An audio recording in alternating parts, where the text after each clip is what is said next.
짝? 일 똑바로 안 해? 너가 매니저잖아. 그럼 매니저가 책임져야지. 명성 백화점 1층 로비에서 한 남자가 뺨을 맞고 있습니다. 소리가 크지는 않았지만 그 소리는 로비 전체를 얼어붙게 만들었어요.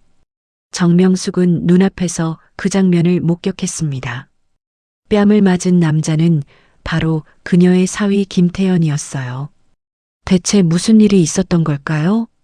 명숙은 너무 놀라 손에 든 쇼핑백을 떨어뜨리고 말았어요. 손주에게 줄 신발을 사러 왔을 뿐인데 그녀가 본건 사위의 뺨에 선명하게 번진 붉은 자국이었죠. 10년 전 이 할머니는 서울 대부업계를 소나기에 쥐고 있었어요. 그러나 가족을 위해 모든 걸 내려놓았었죠. 하지만 오늘 그 모든 것이 다시 깨어났습니다. 그리고 그날 68세 정명숙은 결심했어요. 저 사람이 누굴 건드린 건지 이제 곧 알게 될 거야. 그녀의 눈빛이 차갑게, 아주 차갑게 식어내렸습니다. 사연 시작하기 전에 구독 버튼을 눌러주세요. 오늘 하루가 조금 더 특별해질 거예요. 그날도 명성백화점 1층은 향수와 가죽 냄새로 가득했어요. 정오가 막 지난 시간 햇빛이 유리 천장을 통해 쏟아져 내렸죠. 사람들은 쇼핑백을 들고 웃으며 지나갔고 매장 직원들은 공손하게 고개를 숙였어요. 정명숙은 이곳저곳 매장 구경을 하며 천천히 걷고 있었어요. 손에 든 낡은 가죽 쇼핑백은 10년도 더 된 것이었고 그녀의 옷차림은 소박했어요. 검은색 블라우스에 회색 가디건, 편한 운동화. 누가 봐도 그냥 손주 신발을 사러 온 평범한 할머니였어요. 그런데 1층 향수 매장을 막 돌아 나올 때 한쪽에서 남자 목소리가 들렸어요. 날카롭고 차가운 목소리였습니다. 매니저가 책임져야지. 명숙의 발걸음이 멈췄고 시선이 그쪽으로 향했어요. 수입 브랜드 매장 앞에 한 남자가 서 있었어요. 회색 정장 차림에 머리를 깔끔하게 넘긴 50대 남성. 그의 손에는 서류 뭉치가 들려 있었고 얼굴에는 차가운 미소가 걸려 있었어요. 그 앞에 또 다른 남자가 고개를 숙이고 서 있었습니다. 검은색 정장에 매장 명찰을 단 남자 김태연 바로 명숙의 사위였어요. 고객 앞에서 이런 실수를 해? 이게 매니저가 할 짓이야? 윤상무의 목소리가 더 높아졌고 주변 직원들은 시선을 피했습니다. 지나가던 손님들도 고개를 돌렸어요. 태연은 아무 말도 하지 않은 채 그저 고개를 더 깊이 숙였습니다. 태연의 입술이 파르르 떨렸지만 입을 열지 않았어요. 대답해. 그때였어요. 윤상무의 손이 허공을 가르며 올라갔어요. 짝! 뺨을 때리는 소리는 생각보다 크지 않았지만 그 소리는 로비 전체를 얼어붙게 만들었습니다. 태연의 고개가 옆으로 꺾이며 몸이 휘청거렸고 뺨에는 붉은 손자국이 번졌어요. 그는 그대로 멈춰 섰습니다. 손도 입도 움직이지 않았죠. 매장 안 직원들이 숨을 죽였고 한 여자 직원이 손으로 입을 막았습니다. 지나가던 손님 하나가 휴대폰을 꺼내다 말고 깜짝 놀라 멈춰 섰어요. 명숙은 그 자리에 서서 모든 걸 지켜봤어요. 손에 든 쇼핑백이 바닥으로 떨어져 안에 든 아이 신발 상자가 굴러 떨어졌지만 명숙은 그걸 줍지 않았어요. 그녀의 눈은 오직 한 곳만 바라보고 있었습니다. 사위의 뺨, 그 붉은 자국, 그리고 그 앞에서 여전히 차갑게 웃고 있는 윤상무를요.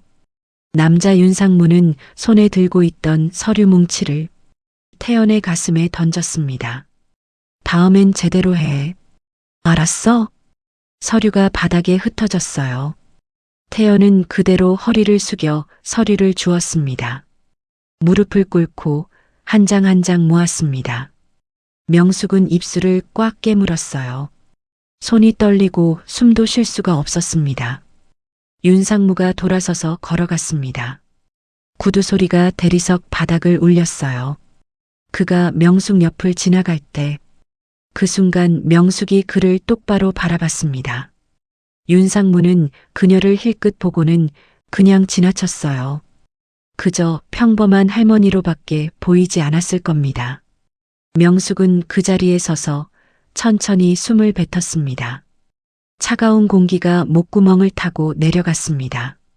태연은 여전히 바닥에 무릎을 꿇고 서류를 줍고 있었고 다른 직원들이 다가와 도와주려 했지만 태연은 고개를 저으며 말했어요. 괜찮아요. 제가 할게요. 목소리는 떨리지 않았습니다. 하지만 그의 손은 계속 떨리고 있었어요. 명숙은 천천히 발걸음을 옮겼습니다. 매장 쪽으로 다가가자 태연은 고개를 들었습니다. 어머님? 명숙은 아무 말도 하지 않았어요. 그저 사위의 뺨을 바라봤습니다. 붉은 자국이 아직 선명했습니다. 어머님, 왜 여기? 신발 사러 왔어. 명숙의 목소리는 평온했습니다. 하지만 그 평온함이 오히려 더 무거웠어요. 아네. 준이 신발이요? 그래. 명숙은 태연의 뺨을 한 번 더 봤어요. 그리고 천천히 고개를 돌려 윤상무가 사라진 방향을 바라봤습니다. 태연아. 네, 어머님. 뺨 아프지? 태연은 잠시 멈칫했습니다. 그리고 억지로 웃었습니다. 괜찮아요. 이 정도는 거짓말하지 마. 명숙의 목소리가 낮아졌습니다. 그때 태연의 웃음이 사라졌어요. 명숙은 더 이상 아무 말도 하지 않았습니다. 그저 천천히 몸을 돌렸습니다. 그리고 백화점 출구 쪽으로 걸어갔습니다. 로비를 나서는 순간 명숙은 멈춰 섰어요. 겨울바람이 얼굴을 스쳤습니다. 차가웠습니다. 하지만 그녀의 눈빛은 더 차가웠습니다. 저 사람이 누굴 건드린 건지 명숙은 입술을 깨물었습니다. 이제 곧 알게 될 거야. 그녀는 천천히 주머니에서 휴대폰을 꺼내 전화번호부를 열었어요. 10년 동안 한 번도 누르지 않았던 이름. 박성우. 명숙의 엄지손가락이 화면 위에서 멈췄어요. 그리고 천천히, 아주 천천히 번호를 눌렀어요. 신호음이 울렸어요. 한 번, 두 번, 여보세요? 명숙은 잠시 침묵했어요. 그리고 입을 열었습니다. 성우야, 나야. 전화 너머로 숨소리가 멈췄습니다. 그리고 낮은 목소리가 들려왔어요. 명숙 사장님? 오랜만이지. 무슨 일이십니까? 명숙은 백화점 건물을 올려다봤어요.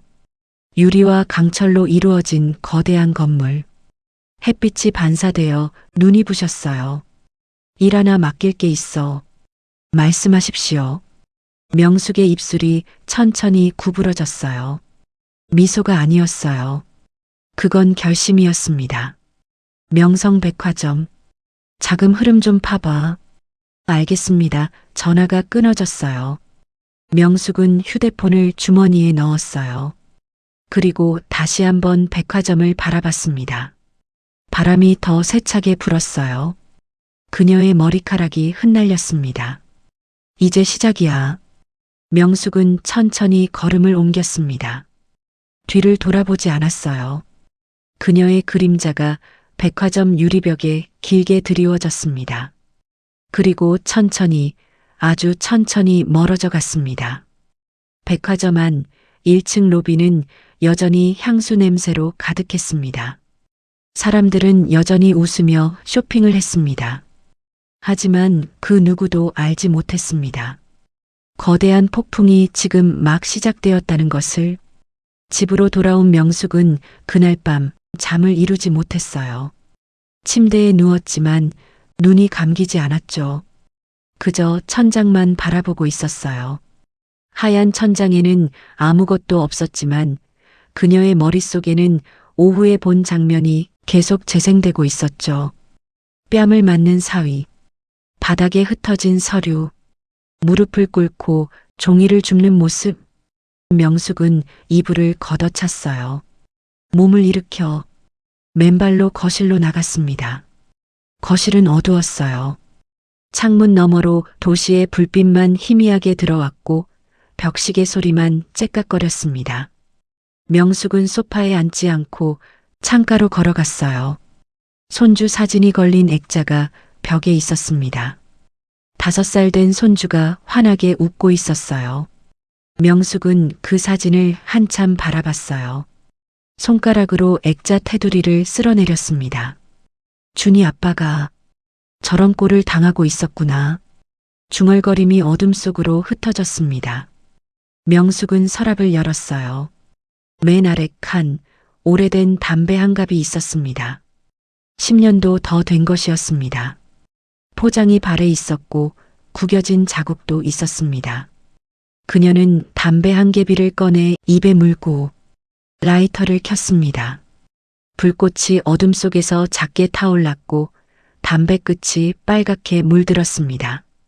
연기가 천천히 피어올랐어요. 명숙은 창밖을 바라보며 천천히 연기를 내뱉었습니다. 폐 깊숙한 곳까지 들어왔다가 나가는 연기. 10년 만의 감각이었습니다. 목이 따갑고 머리가 어지러웠지만 멈출 수 없었습니다. 명성백화점. 그 이름이 입 밖으로 새어나왔습니다. 명숙은 눈을 감았어요. 기억이 떠올랐습니다. 15년 전 아니, 정확히는 17년 전이었어요. 당시 명성백화점은 자금난에 시달리고 있었어요. 대형 유통업체들의 공세에 밀려 매출이 급감했고 은행 대출은 막혔습니다. 그때 그들이 찾아온 곳이 바로 명은캐피탈이었어요. 정 회장님 부탁드립니다. 석 달만 버티면 됩니다. 당시 백화점 부회장이었던 남자가 고개를 숙였던 모습이 생생했어요. 명숙은 그에게 30억을 빌려줬습니다. 이자는 높았지만 그들은 고맙다고 했어요. 그리고 백화점은 살아났습니다. 명숙은 담배를 한 번 더 빨았어요. 연기가 코를 찔렀습니다. 그때 내가 살려준 거야. 그 백화점을 그녀는 담배를 재떨이에 비벼 끄자 불씨가 꺼지며 하얀 연기만 남았어요. 명은캐피탈, 그 이름은 한때 서울 대부업계에서 절대적이었어요. 정명숙이라는 이름 석자만 들어도 사람들은 긴장했습니다. 그녀는 냉정했고 정확했으며 결코 용서하지 않았습니다. 빚을 갚지 않는 자들은 끝까지 쫓았어요. 도망가도 소용없었습니다. 명숙의 사람들은 전국 어디든 찾아갔습니다. 하지만 그녀는 폭력을 쓰지 않았어요. 법의 테두리 안에서 정확하게 압박했습니다. 그렇게 20년을 버텼습니다. 그러나 딸 서진이 결혼을 하고 손주가 태어나면서 명숙은 모든 걸 정리했죠. 회사를 팔고 사람들을 해산시켰습니다. 그리고 조용히 살기로 결심했어요. 가족이 편하게 살 수 있게. 그게 더 중요하다고 생각했는데 명숙은 눈을 떴어요. 하지만 오늘 본 광경은 그녀의 결심을 산산조각 냈습니다. 사위가 뺨을 맞는 것. 그것도 고객 앞에서 아무도 막지 않고 아무도 말리지 않는 것. 내가 너무 조용히 살았나? 명숙은 자리에서 일어났어요. 서재로 들어가 불을 켰습니다. 형광등이 깜빡이다 밝아졌어요. 책장 맨 위 먼지 쌓인 상자가 보였어요. 명숙은 의자를 가져와 올라갔고 상자를 내렸습니다. 무거웠어요. 10년 동안 한 번도 열지 않았던 상자였습니다. 뚜껑을 열자 안에는 오래된 서류들이 가득했어요. 명은캐피탈 시절의 계약서들, 거래 명세서들, 그리고 맨 밑에 낡은 수첩 한 권이 있었어요. 명숙은 그 수첩을 꺼냈습니다. 검은색 가죽 표지, 모서리가 달아 있었고 페이지는 누렇게 변해 있었어요. 수첩 첫 페이지에 이름들이 빼곡하게 적혀 있었어요. 예전에 그녀와 일했던 사람들의 이름. 전화번호, 주소, 그리고 간단하게 써놓은 메모가 있었어요. 박성호 자금 추적 전문, 신뢰 100%, 최민재 법률 자문, 빈틈 없음, 강도연 정보 수집, 24시간 대기. 명숙은 손가락으로 박성호의 이름을 짚었어요. 오늘 전화했던 남자였어요. 10년 동안 연락하지 않았지만 그는 여전히 그녀의 목소리를 알아봤습니다. 성호야. 명숙은 수첩을 덮었습니다. 그리고 창밖을 바라봤어요. 도시의 불빛들이 반짝이고 있었어요. 수많은 건물들 사이 어딘가에 명성백화점도 있을 거예요. 지금쯤 그곳은 조용할 것입니다. 직원들은 퇴근을 하고 불은 꺼져 있겠죠. 하지만 내일 아침이면 다시 문을 열 것입니다. 손님들이 찾아오고 윤상무는 여전히 아무렇지 않게 복도를 활보할 것입니다. 그리고 태연은 다시 고개를 숙일 거예요. 명숙은 주먹을 쥐었습니다. 아니야. 그렇게 두지 않아. 그녀는 수첩을 가슴에 안았어요. 밤은 깊어 벽시계는 새벽 2시를 가리키고 있었습니다. 하지만 명숙은 졸리지 않았어요. 오히려 머리가 또렷해졌어요. 10년 동안 잠들어 있던 무언가가 깨어나고 있었습니다. 냉정함, 계산, 그리고 결코 물러서지 않는 본능. 명숙은 휴대폰을 집어들었습니다. 박성호에게 다시 전화를 걸었어요. 새벽이었지만 상관없었어요. 그는 언제나 전화를 받는 남자였습니다. 신호음이 2번 울렸습니다. 여보세요, 사장님. 박성호의 목소리는 또렷했어요. 자고 있지 않았던 것 같았습니다. 성호야, 내일 만나자.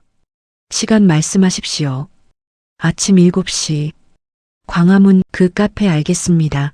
전화가 끊어졌어요. 명숙은 휴대폰을 내려놓고 다시 창밖을 바라봤습니다. 동쪽 하늘이 조금씩 밝아지고 있었죠. 새벽이 오고 있었어요. 긴 밤이 끝나가고 있었습니다. 하지만 명성백화점에게는 더 긴 밤이 이제 막 시작될 거예요. 명숙은 입술을 굳게 다물었어요. 이건 복수가 아니야. 그녀는 중얼거렸습니다. 이건 빚 정산이야. 아주 오래된. 창밖으로 새들이 울기 시작했습니다. 새벽이 왔어요. 그리고 명숙의 전쟁도 시작되었습니다. 아침 7시 광화문 뒷골목 카페. 명숙은 창가 자리에 앉아 있었어요. 커피는 식어가고 있었지만 그녀는 마시지 않았습니다. 그저 창밖을 바라보며 오는 사람을 기다렸어요. 그때 문이 열리며 한 남자가 들어왔어요. 키는 크고 어깨는 넓었으며 얼굴은 무표정했어요. 검은색 점퍼에 청바지 차림인 박성호였어요. 그는 명숙을 보자마자 고개를 숙였습니다. 사장님, 앉아. 박성호는 맞은편에 앉았어요. 카페 안은 조용했습니다. 아침 손님은 거의 없었고 직원도 안쪽에서 설거지만 하고 있었죠. 명숙은 그를 똑바로 바라보며 말했어요. 10년 만이네. 예, 오랜만입니다. 어떻게 지냈어? 그럭저럭 먹고 삽니다. 박성호는 짧게 대답했어요. 그는 원래 말이 적은 남자였죠. 명은 캐피탈 시절 그는 명숙의 오른팔이었어요. 자금 흐름을 추적하고 빚쟁이들의 재산을 찾아내는데 천재였죠. 명숙이 회사를 정리한 후 그는 개인 사업을 시작했어요. 채권 추심, 정보조사, 합법적이지만 경계선에 있는 일들이었습니다. 일 얘기부터 할게. 명숙은 가방에서 봉투 하나를 꺼냈습니다. 두툼했어요. 그걸 테이블 위에 올려놓았습니다. 명성백화점, 자금 흐름, 임원진 구조, 거래처 현황. 다 뒤져봐.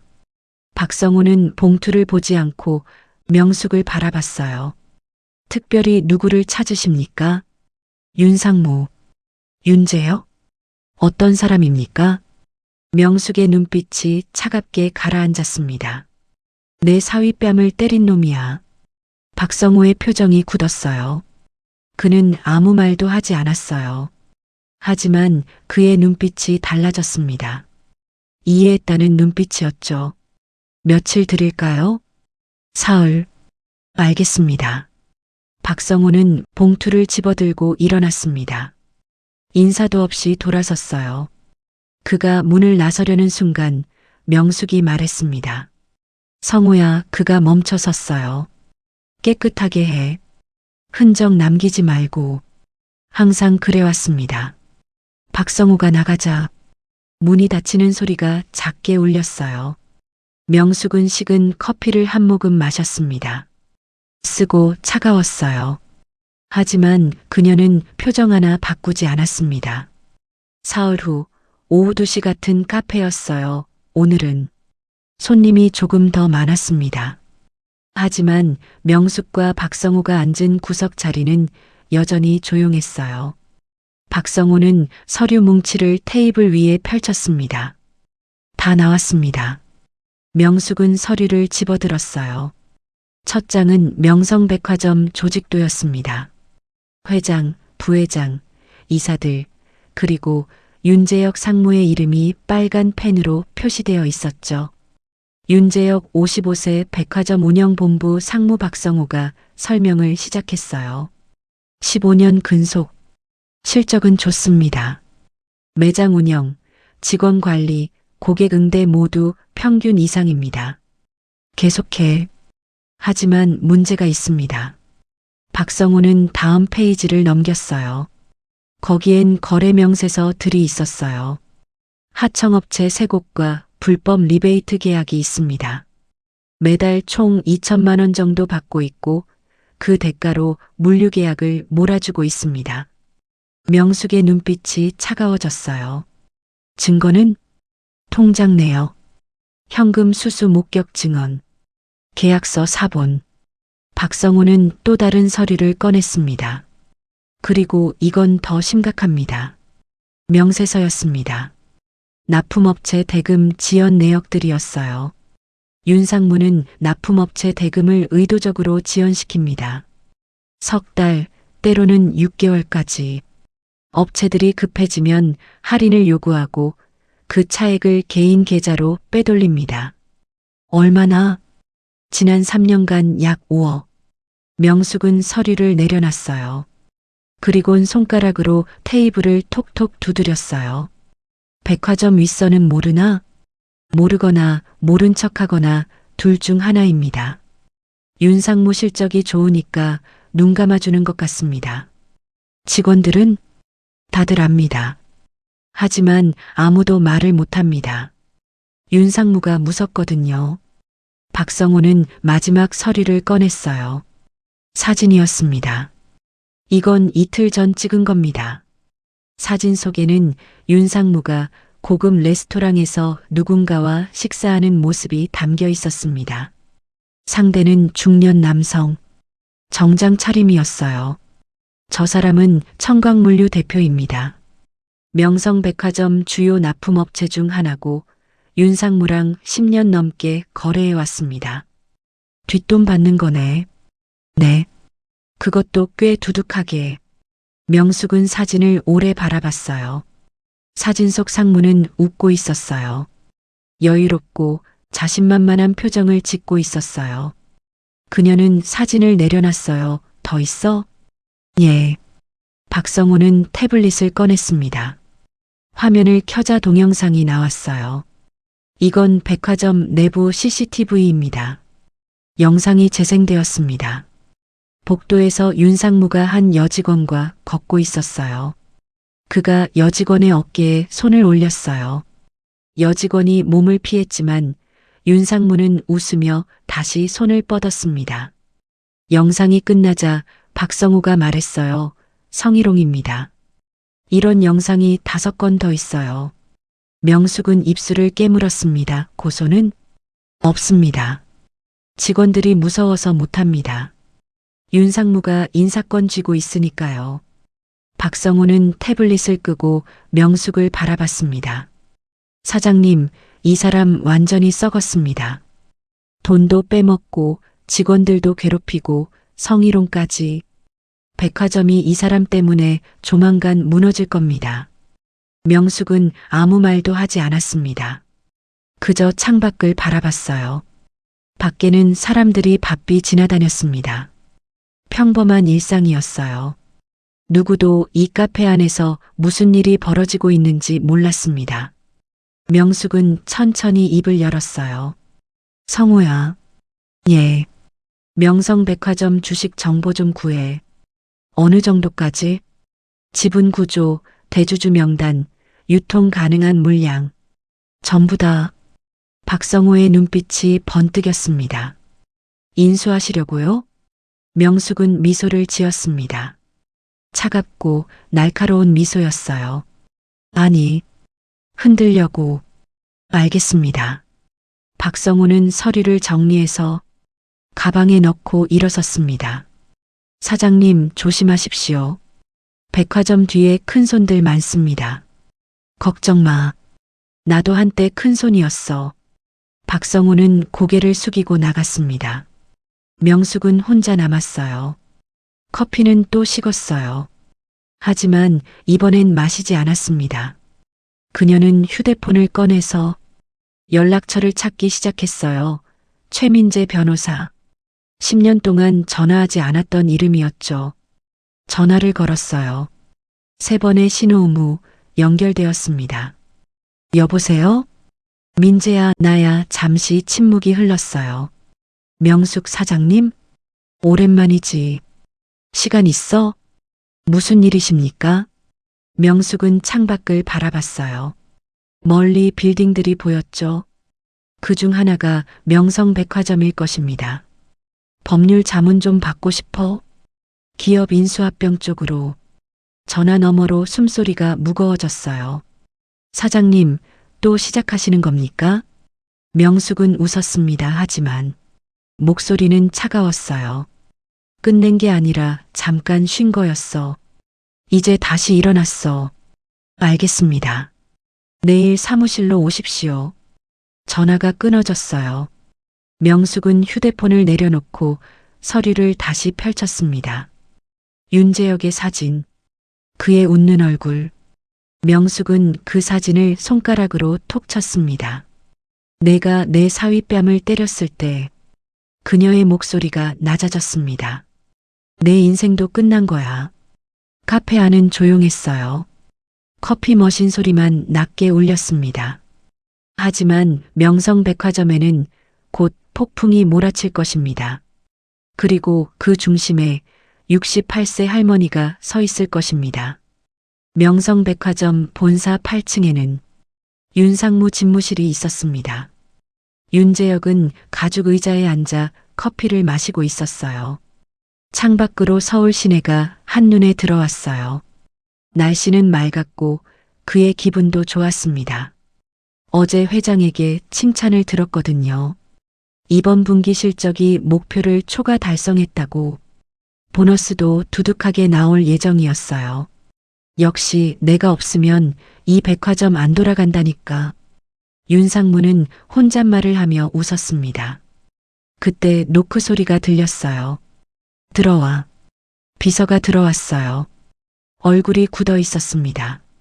상무님, 청강물류에서 연락이 왔는데요. 그게 뭐래? 이번 달 계약 파기한답니다. 윤상무의 손이 멈췄습니다. 커피잔을 내려놨어요. 뭐? 갑자기 왜? 이유는 안 되고 그냥 더 이상 거래 못한다고만. 김 대표한테 전화 연결해. 지금 당장. 비서가 나가자. 윤상무는 책상에 팔꿈치를 괴고 미간을 찌푸렸습니다. 청강물류가 왜 갑자기?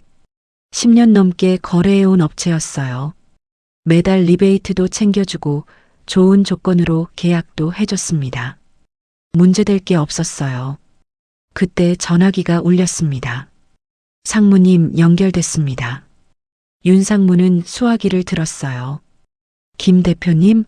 나야. 윤상무. 아, 상무님.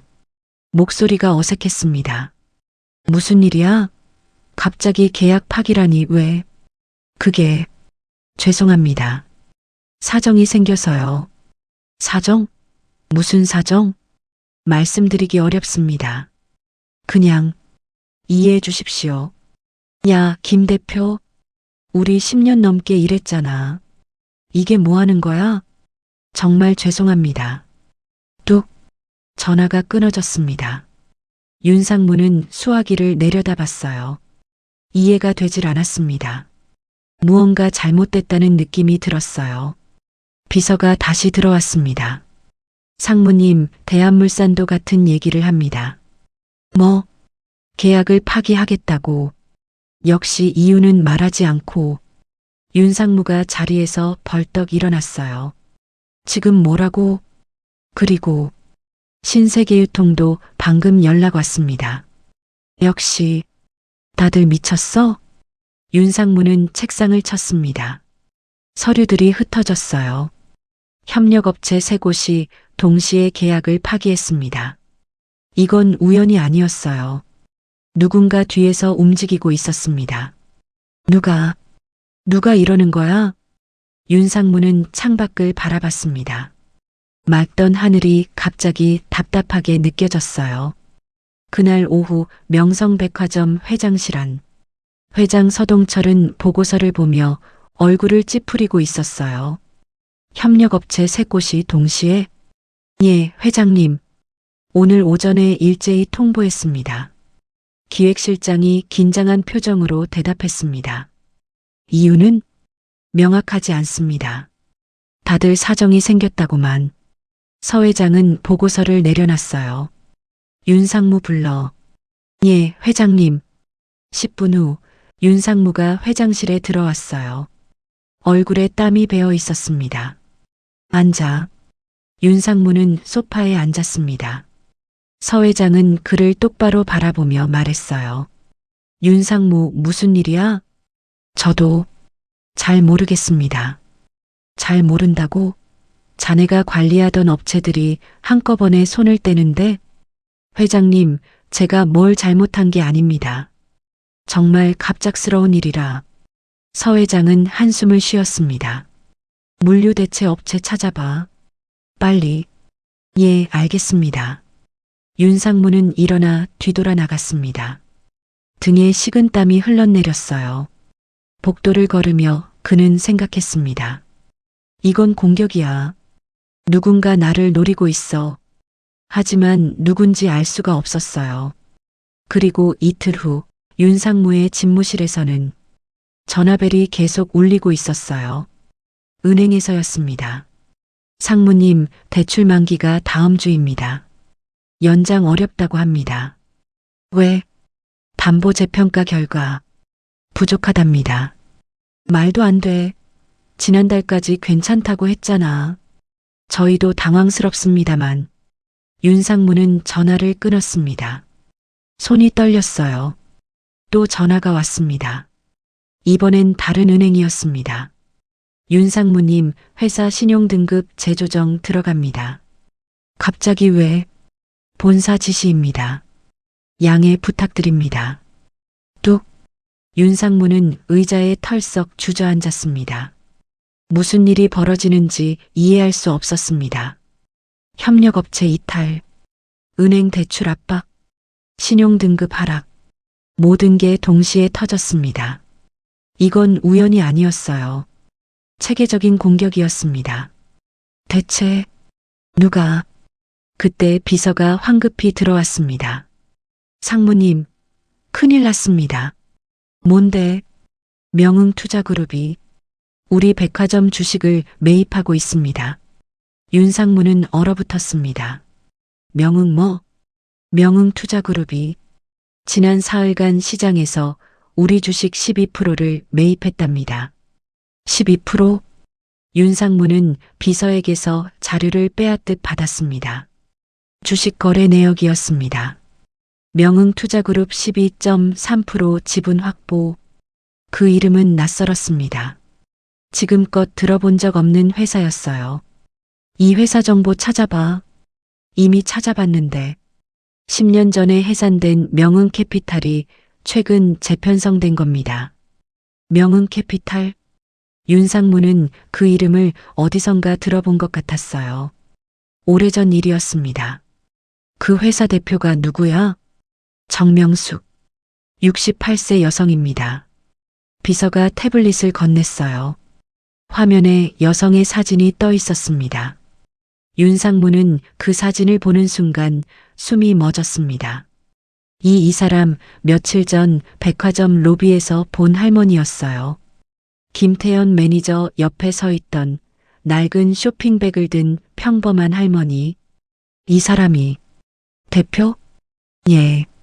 예전에 대부업계 큰손이었답니다. 10년 전 은퇴했다가 최근 다시. 윤상무는 태블릿을 내려놨습니다. 손이 떨렸어요. 기억이 떠올랐습니다. 김태연을 때린 날, 그날 로비에서 힐끗 본 할머니, 그녀가 자신을 빤히 쳐다보던 눈빛. 설마. 윤상무는 자리에서 벌떡 일어났어요. 김태연 매니저 당장 불러. 비서가 황급히 나갔어요. 윤상무는 창밖을 바라봤습니다. 맑던 하늘이 흐려지고 있었어요. 먹구름이 몰려오고 있었습니다. 젠장, 내가 뭘 건드린 거야? 5분 후 김태연이 안으로 들어왔어요. 얼굴은 창백했고 눈가에는 아직 피로가 남아 있었습니다. 부르셨습니까? 윤상무는 그를 노려보며 말했어요. 김 매니저, 정명숙이라는 사람 알아? 태연의 얼굴이 굳었습니다. 예. 누구야? 장모님입니다. 윤상무의 얼굴에서 핏기가 싹 빠졌습니다. 뭐? 제 아내 어머니십니다. 윤상무는 뒤로 비틀거렸어요. 책상에 손을 짚어야 했습니다. 며칠 전 그가 때린 남자, 그 남자의 장모가 지금 백화점을 공격하고 있었어요. 협력업체를 끊고 은행을 압박하고 주식을 사들이고 있었습니다. 이런 미친. 윤상무는 입술이 바짝 말랐어요. 태연은 아무 말도 하지 않았습니다. 그저 고개를 숙이고 서 있었습니다. 하지만 그의 입가에는 아주 희미한, 거의 보이지 않는 미소가 걸려 있었습니다. 윤상무는 그걸 보지 못했어요. 그는 지금 공포에 휩싸여 있었습니다. 나가. 태연은 인사도 없이 돌아서 나갔습니다. 혼자 남은 윤상무는 의자에 주저앉았어요. 손으로 얼굴을 감쌌어요.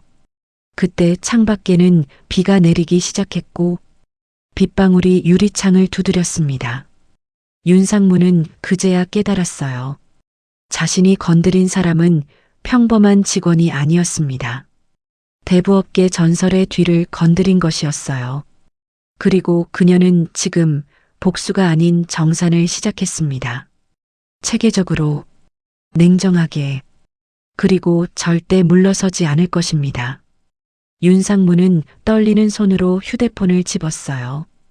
회장에게 전화를 걸어야 했습니다. 아니, 변호사를 불러야 했어요. 하지만 무엇을 할 수 있을까요? 폭풍은 이미 시작되었고 그는 그 중심에 서 있었습니다. 같은 시각 광화문 카페 안 명숙은 창가에 앉아 비를 바라보고 있었어요. 커피잔을 손에 들고 조용히 미소 지었습니다. 박성호가 그녀 옆에 앉았습니다. 사장님, 윤상무가 김태연 매니저한테 물어봤답니다. 그래? 네. 이제 다 알았을 겁니다. 명숙은 커피를 한 모금 마셨어요. 좋아. 이제부터가 진짜야. 박성호는 고개를 끄덕였습니다. 명숙은 빗소리를 들으며 중얼거렸습니다. 무너뜨리는 건 쉬워. 하지만 제대로 정산하려면 그녀는 눈을 감았습니다. 천천히, 아주 천천히 해야지. 밖에는 비가 계속 내리고 있었어요. 명성백화점도 그 비를 맞고 있을 것입니다. 그리고 곧 더 큰 폭풍이 올 것입니다. 그리고 그날 저녁 6시가 되자 명숙의 집 현관문이 열렸습니다. 딸 이서진이 들어왔어요. 얼굴은 창백했고 눈가는 붉게 부어 있었습니다. 울었던 흔적이었어요. 명숙은 거실 소파에 앉아 차를 마시고 있었는데 딸을 보자마자 알았어요. 태연이에게서 들었구나. 엄마. 서진의 목소리가 떨렸어요. 와서 앉아. 앉기 싫어요. 엄마, 대체 뭐 하시는 거예요? 명숙은 찻잔을 내려놓으며 천천히 딸을 바라봤어요. 준이 신발 사러 백화점에 갔다가 봤어. 뺨 맞는 거. 서진은 입술을 깨물었습니다. 그래서요? 그래서 백화점을 무너뜨리시려고요? 무너뜨리는 게 아니야. 바로잡는 거지. 바로잡는다고요? 엄마, 지금 태연이 회사가 난리예요. 협력업체들 다 떠나고 은행에서 압박 들어오고 임원들 전부 혼란스러워하고. 서진의 목소리가 높아졌습니다. 태연이가 뭘 잘못했어요? 그 사람은 그냥 일만 열심히 했을 뿐이에요. 잘못한 건 윤상무야. 그래요, 윤상무가 잘못했죠. 그럼 그 사람만 응징하면 되잖아요. 왜 백화점 전체를 흔드세요? 명숙은 일어서서 딸에게 다가갔습니다. 서진아, 윤상무 혼자의 문제가 아니야. 그 사람이 저렇게 할 수 있었던 건 그걸 방치한 시스템 때문이야. 회장도 알면서 모른 척했고 다른 임원들도 눈 감았어. 그래도 뭐? 내 남편은 매일 그런 환경에서 일해야 돼. 언제 또 맞을지 모르는 곳에서. 서진은 말문이 막혔습니다. 명숙은 딸의 어깨에 손을 올렸습니다. 엄마는 내 남편을 지키려는 거야. 이런 식으로요? 서진은 엄마의 손을 뿌리쳤어요. 엄마, 이러지 마세요. 태연이 직장 잃어요. 우리 가족 다 무너져요. 직장은 다시 구하면 돼. 쉽게 말씀하시네요. 서진의 눈에서 눈물이 흘러내렸습니다. 엄마는 다시 옛날 그 사람이 된 거예요. 차갑고 무섭고 누구한테나 칼 들이대던 그 사람. 근데 전 그런 엄마 싫었어요. 그래서 얼마나 좋았는지 아세요? 엄마가 회사 정리하고 조용히 사실 때 명숙의 얼굴이 굳었습니다. 난 드디어 평범한 엄마를 가진 것 같았어요. 손주 봐주고 같이 장 보고 그냥 웃으면서 사는 엄마. 근데 지금 다시 돌아가시는 거잖아요. 서진은 소파에 주저앉았습니다. 얼굴을 손으로 가렸습니다. 엄마, 제발 그만두세요. 다 내려놓으세요. 명숙은 한동안 아무 말도 하지 못했습니다. 딸의 흐느낌만 거실에 울렸어요. 그녀는 천천히 딸 옆에 앉았습니다. 서진아, 엄마가 조용히 산 건 너희가 편하라고 그런 거야. 엄마 때문에 너희가 눈치 보고 힘들어할까봐. 명숙은 딸의 손을 잡았습니다. 근데 엄마가 조용히 산다고 세상이 너희를 편하게 놔둔 게 아니더라. 오히려 더 만만하게 본 거야. 서진은 고개를 들었습니다. 눈물 범벅이 된 얼굴로 엄마를 바라봤어요. 엄마, 내 남편이 뺨 맞는 걸 봤을 때 엄마는 깨달았어. 내가 물러서면 내 가족이 다친다는 걸. 명숙의 목소리가 낮아졌습니다. 엄마는 너희 아빠 잃고 혼자 너 키우면서 맹세했어. 내 딸은 절대 억울하게 안 살게 하겠다고. 내 딸 남편도 내 손주도 아무한테도 함부로 안 당하게 하겠다고. 엄마, 그래서 이거는 복수가 아니야. 이건 엄마가 너희한테 해줄 수 있는 마지막 선물이야. 서진은 눈물을 닦았습니다. 하지만 계속 흘러내렸습니다. 엄마, 전 그런 선물 원하지 않아요. 알아. 태연이도 원하지 않을 거예요. 그것도 알아. 명숙은 딸을 안아주지 않았어요. 그저 옆에 앉아 딸의 손만 잡고 있었습니다. 서진아, 엄마 믿어줘. 이번 한 번만. 서진은 고개를 저었습니다. 못 믿겠어요. 엄마는 한 번 시작하면 끝까지 가는 사람이잖아요. 맞아. 명숙은 인정했습니다. 한번 시작하면 끝을 봐. 그게 엄마야. 그래서 무서워요. 서진은 엄마의 손을 놓으며 일어섰어요. 엄마, 전 집에 갈게요. 태연이랑 준이 기다려요. 저녁 먹고 가. 못 먹어요. 밥이 목으로 넘어가질 않아요. 서진은 현관으로 걸어가 신발을 신고 문을 열려다 멈췄습니다. 엄마. 응? 엄마가 이기면 뭐가 남아요? 명숙은 대답하지 않았습니다. 윤상무 망하고 백화점 흔들리고 태연이 직장 잃고 그 다음엔요? 우리 가족은요? 엄마랑 우리 사이는요? 서진의 목소리가 떨렸습니다. 그것까지 생각하셨어요? 명숙은 소파에 앉은 채 딸을 바라봤어요. 그러나 대답할 말이 없었어요. 서진이 문을 열고 나가자 거실은 조용해졌고 명숙은 혼자 남았습니다.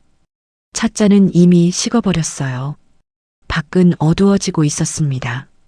그녀는 창가로 걸어가 아파트 단지를 내려다봤어요. 저 아래 어딘가에 딸이 걸어가고 있을 것입니다. 명숙은 유리창에 이마를 기댔어요. 차가웠어요. 내가 잘하는 건가? 중얼거림이 허공에 흩어졌어요. 명숙이 눈을 감자 태연이 뺨 맞던 장면이 다시 떠올랐습니다. 바닥에 무릎 꿇고 서류 줍던 모습. 아무도 막지 않던 그 순간 명숙은 눈을 떴어요. 아니야. 잘하고 있어. 그녀는 자신에게 말했어요. 멈추면 안 돼. 지금 멈추면 아무것도 바뀌지 않아. 그때 휴대폰이 울렸어요. 박성우였어요. 사장님, 윤상무가 변호사 선임했습니다. 예상했어. 그리고 회장이 내일 긴급 이사회 소집합니다. 명흥투자그룹 주식 매입건 때문에. 좋아. 우리도 준비해. 네. 최민재 변호사도 대기 중입니다. 전화를 끊고 명숙은 다시 창밖을 바라봤어요. 딸은 자신을 이해하지 못할 것입니다. 지금은. 하지만 언젠가는 알 거예요. 엄마가 왜 이랬는지. 세상은 가만히 있는다고 편하게 놔두지 않아요. 약한 모습 보이면 더 함부로 대하는 게 세상이라는 걸. 그걸 명숙은 평생 배워왔어요. 그녀는 서재로 가서 책상 서랍을 열었어요. 거기엔 오래된 사진 한 장이 있었어요. 남편과 어린 서진이 함께 찍은 사진이었죠. 서진이 5살쯤 됐을 때였어요. 서진이와 남편이 환하게 웃고 있었습니다. 명숙은 사진을 쓰다듬었어요. 여보, 내가 지금 잘하고 있는 거 맞죠? 대답은 없었습니다. 당연했습니다. 남편은 15년 전에 세상을 떠났으니까요. 서진이는 이해 못할 거야. 지금은. 명숙은 사진을 다시 서랍에 넣었어요.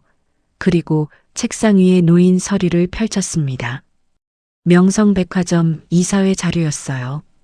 내일이면 전쟁이 본격적으로 시작될 것입니다. 명숙은 펜을 들어 서류에 메모를 적기 시작했어요. 하나하나 빠짐없이. 딸의 눈물이 아직 마음에 남아 있었습니다. 하지만 손은 멈추지 않았어요. 서진아, 미안해. 그녀는 중얼거렸습니다. 하지만 엄마는 끝까지 갈 거야. 너희를 위해서. 밤은 깊어갔습니다. 명숙이 서류와 씨름을 하고 있을 때 멀리서 사이렌 소리가 들렸습니다. 어디선가 사건이 터진 모양이었습니다. 하지만 명성백화점의 닥칠 일에 비하면 아무것도 아닐 것입니다. 명숙은 펜을 놓고 창밖을 바라봤어요. 도시의 불빛들이 예쁘게 반짝였습니다. 저 어딘가에 딸이 있을 것입니다. 태연과 손주와 함께. 조금만 참아. 곧 끝날 거야. 명숙이 서재 불을 끄자 어둠 속에서 그녀의 눈빛만 빛났습니다. 그 눈빛은 그 어느 때보다 차갑고 단호했습니다. 다음 날이었어요. 명성백화점 본사 10층 이사회실 안에서는 오전 10시가 되자 긴 테이블 주변에 임원들이 앉아 있었습니다. 회장 서동철이 상석에 앉았고 그 옆에 윤상무가 긴장한 얼굴로 자리를 지키고 있었어요. 시작하겠습니다. 기획실장이 프로젝터를 켜자 화면에 명흥투자그룹 로고가 떠올랐습니다. 명흥투자그룹이 지난 일주일간 우리 주식 12.3%를 매입했어요. 임원들 사이로 긴장이 흘렀습니다. 그때 비서가 급히 들어왔어요. 회장님, 명흥투자그룹 대표가 와 있습니다. 이사회 참관을 요청합니다. 서 회장은 잠시 고민하다 고개를 끄덕였습니다. 들어오라고 하세요. 문이 열리고 정명숙이 들어왔어요. 검은색 정장에 흰 블라우스, 단정한 머리. 그녀의 존재감이 회의실을 압도했습니다. 윤상무는 숨이 막혔어요. 며칠 전 로비에서 본 할머니였습니다. 하지만 지금은 완전히 달랐습니다. 명숙은 빈자리에 앉았습니다. 윤상무 건너편이었죠. 명흥투자그룹 대표 정명숙입니다. 서 회장이 인사를 받으며 말했어요. 갑작스럽게 찾아오셨는데요. 주주로서 궁금한 게 있어서 왔어요. 명숙은 가방에서 서류를 꺼냈습니다. 윤재혁 상무님, 윤상무가 움찔했어요. 지난 3년간 협력업체로부터 받은 리베이트가 얼마죠? 순간 회의실이 얼어붙었습니다. 무슨 말씀이십니까?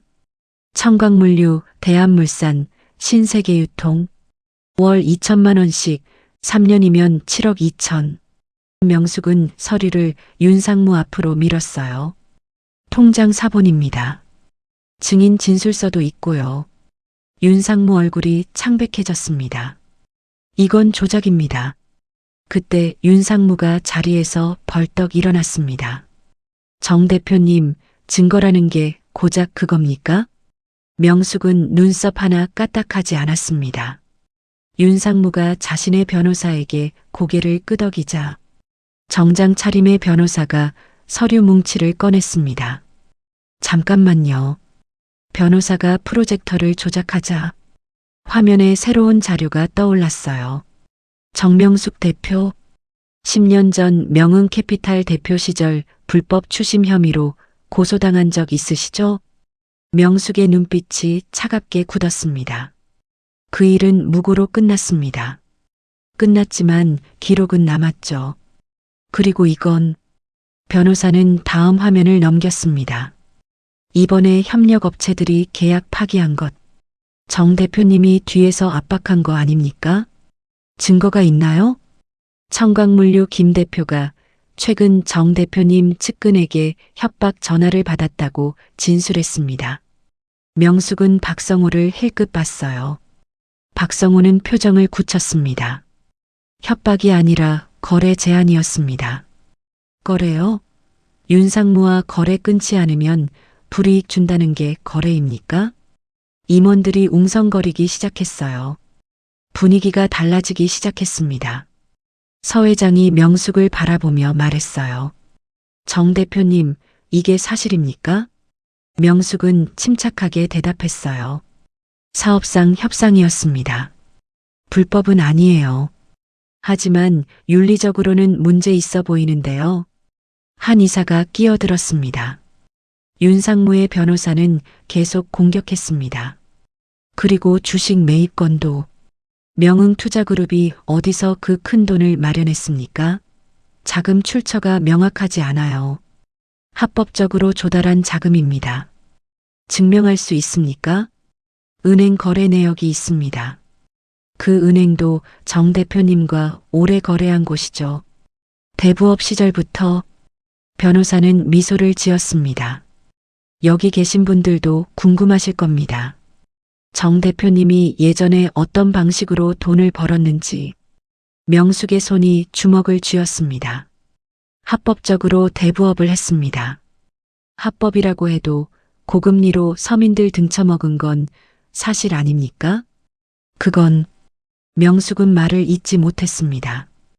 과거의 일이었어요. 합법이었지만 떳떳하지만은 않았던 일들이었죠. 서 회장이 입을 열었습니다. 정 대표님, 우리 백화점에 대한 공격이 개인적 복수심 때문 아닙니까? 복수가 아닙니다. 정산입니다. 사위 문제 때문에 회사 전체를 흔드는 건 과한 처사 아닙니까?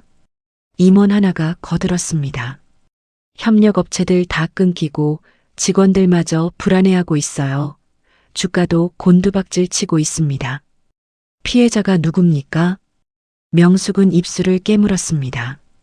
윤상무가 다시 입을 열었습니다. 이번엔 목소리에 힘이 실렸습니다. 정 대표님, 저도 물론 잘못이 있습니다. 김태현 매니저한테 손찌검한 건 진심으로 사과드립니다. 그는 고개를 숙였습니다. 하지만 그것 때문에 회사 전체를 무너뜨리시는 건 너무하신 거 아닙니까? 임원들이 고개를 끄덕였습니다. 윤상무도 반성하고 있잖아요. 개인 감정으로 회사를 흔드는 건 주주로서도 문제 있어 보입니다.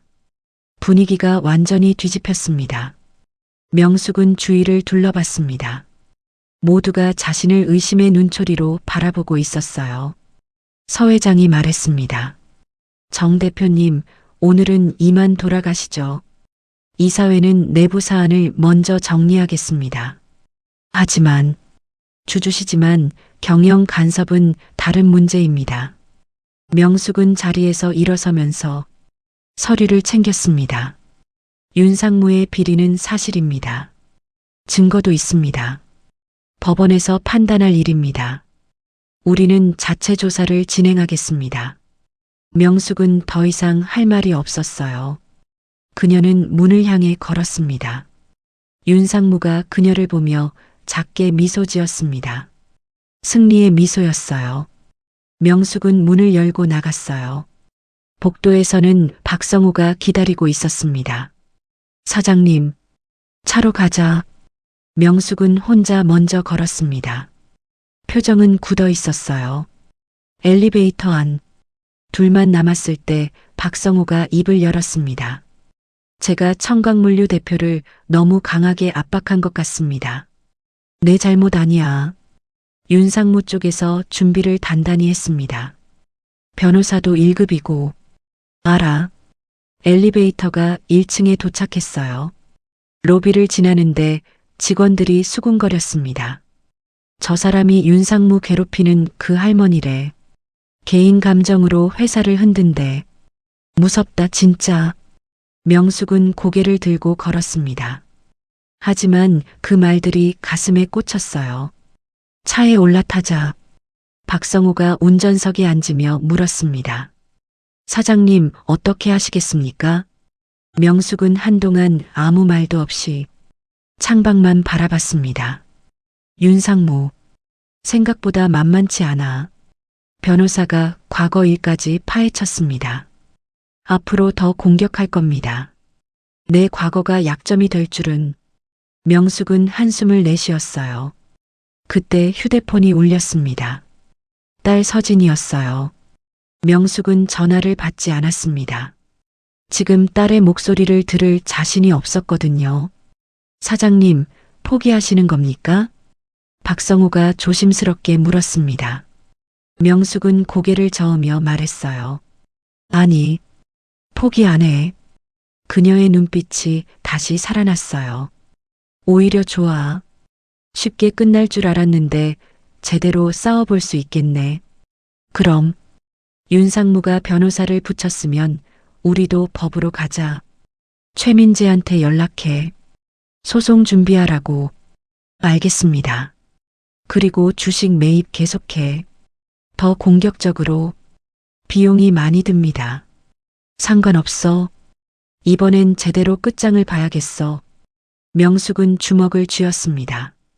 윤상무, 너 오늘 살았다고 생각하지 마.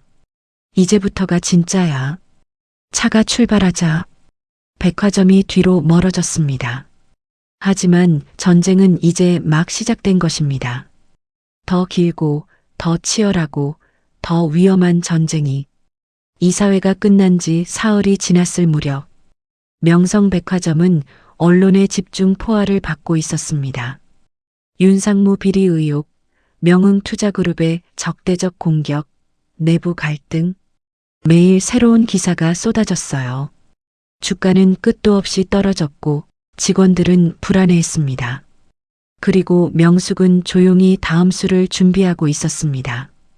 그날 밤 10시 명성백화점 안에 지하 주차장이었어요.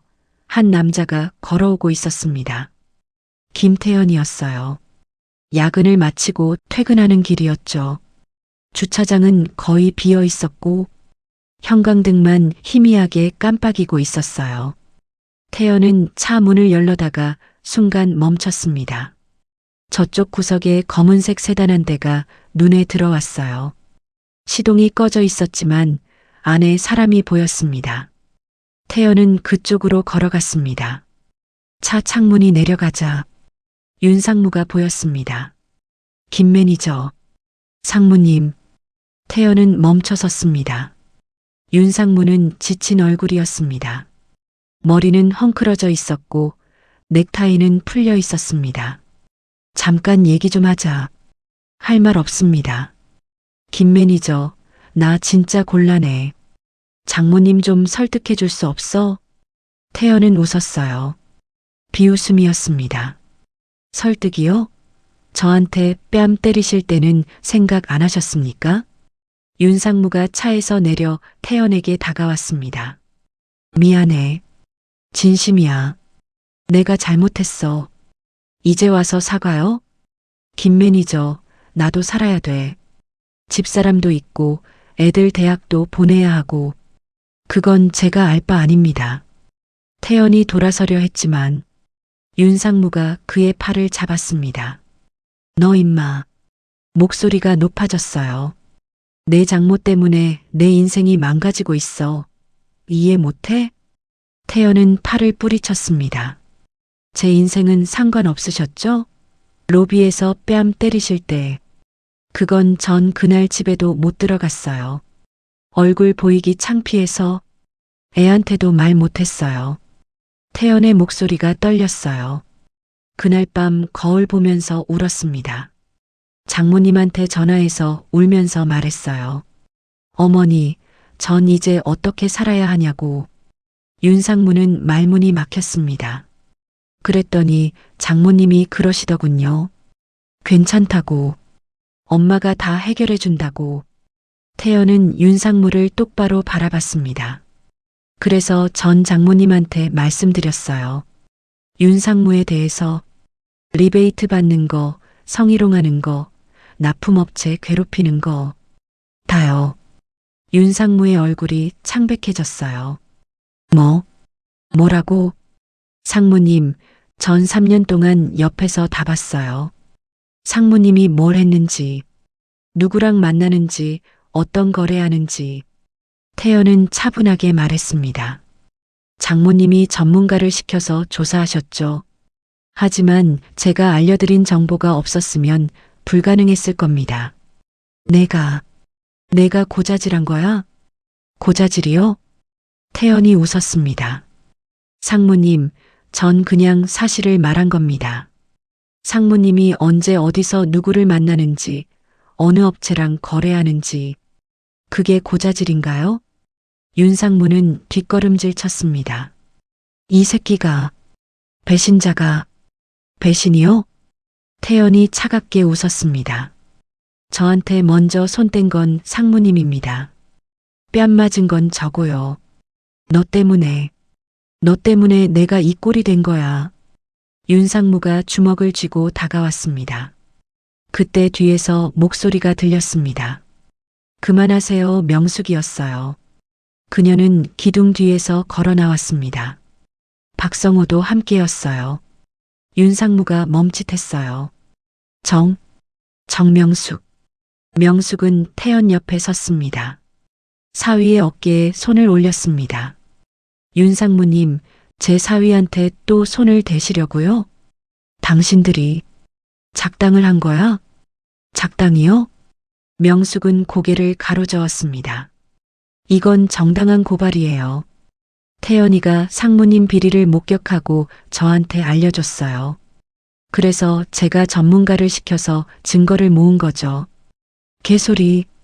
윤상무가 소리쳤어요. 넌 처음부터 나를 함정에 빠뜨리려고 작정한 거잖아. 함정이요? 태연이 차갑게 말했습니다. 상무님이 저지른 일들이 함정인가요? 전 그냥 제가 본 것을 장모님께 말씀드렸을 뿐인데요.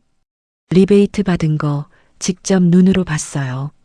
성희롱한 거 매일 목격했고요. 너. 윤상무는 말을 잇지 못했습니다.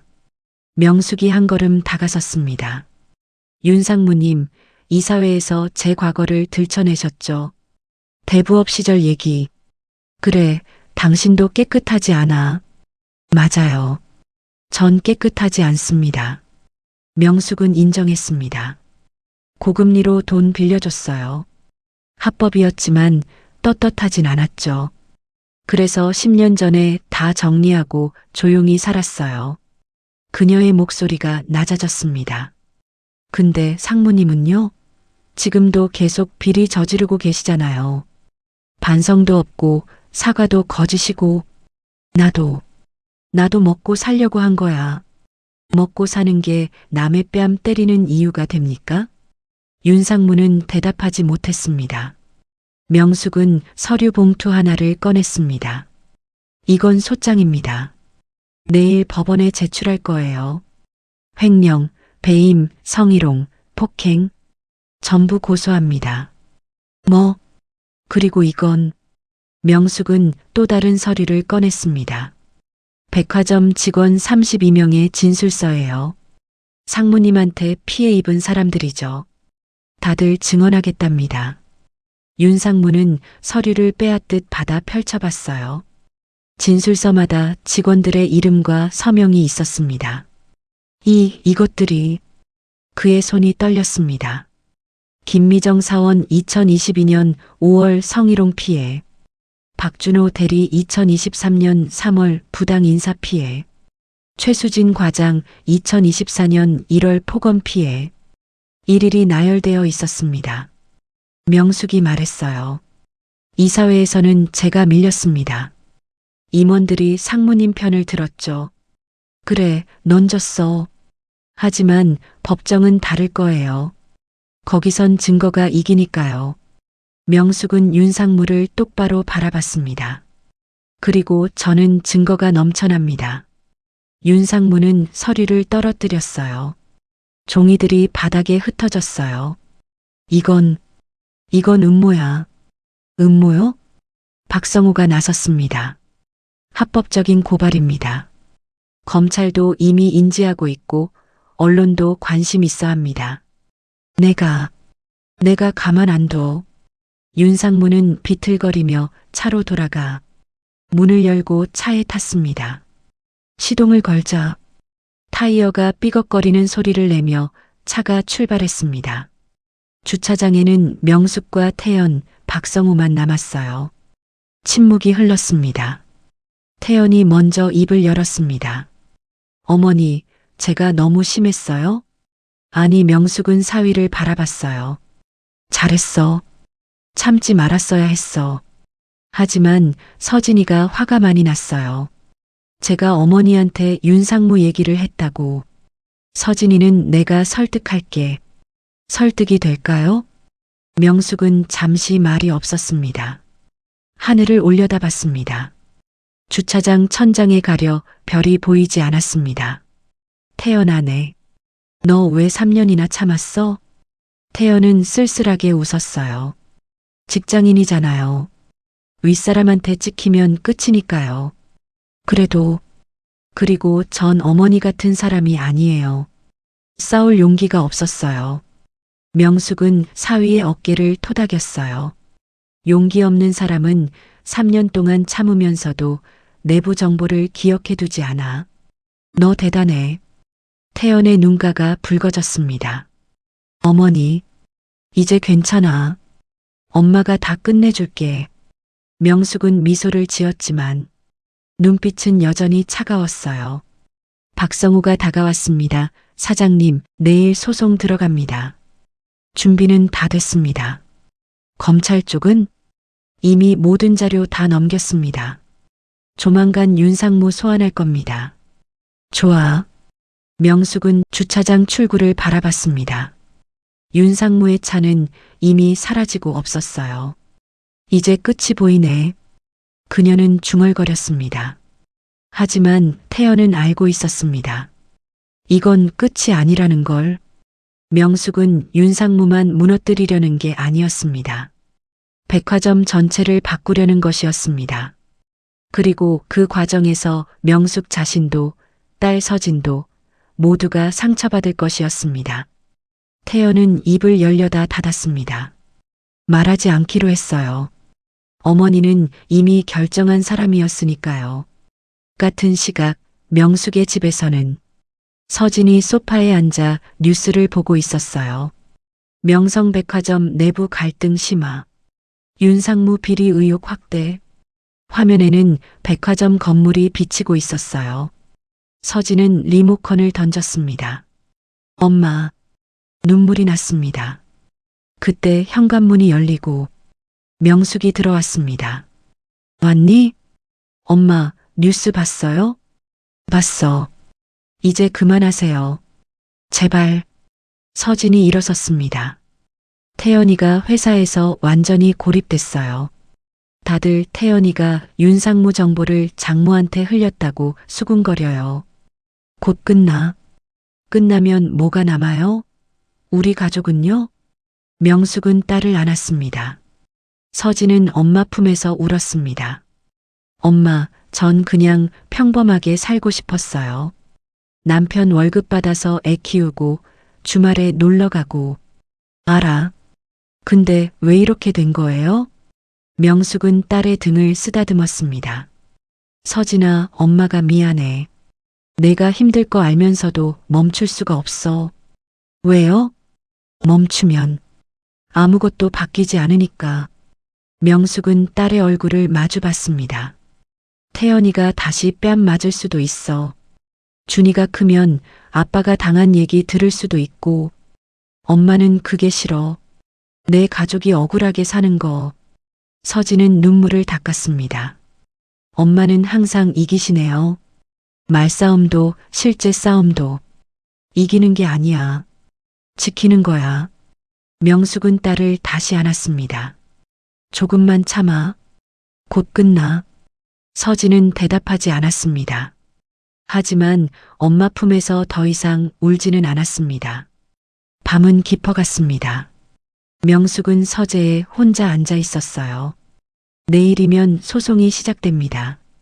언론은 더 시끄러워질 것이고 백화점은 더 혼란스러워질 것입니다. 하지만 명숙은 멈추지 않을 것입니다. 그녀는 창밖을 바라봤습니다. 저 어딘가에 윤상무도 있을 것입니다. 잠 못 이루고 두려워하며 말이죠. 명숙은 미소 지었습니다. 차갑고 단호한 미소였습니다. 이제 마지막이야.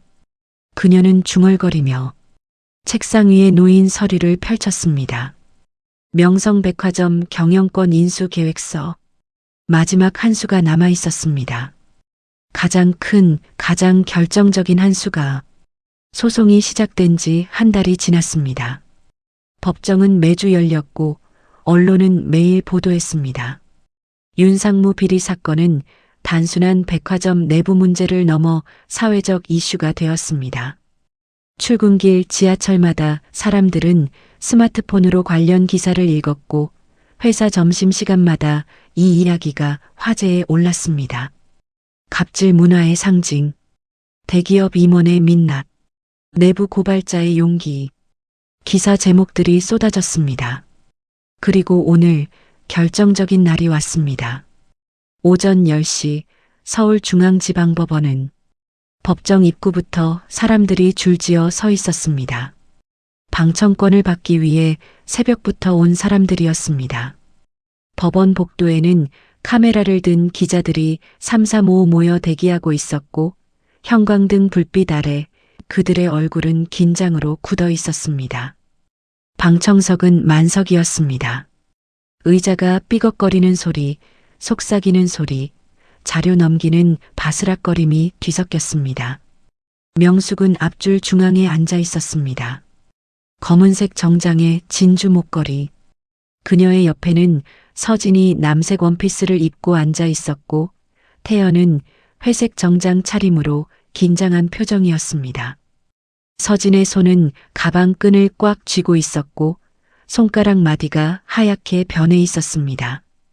피고석에는 윤상무가 앉아 있었습니다. 한 달 전만 해도 백화점 복도를 활보하던 그 사람이 맞나 싶을 정도였습니다.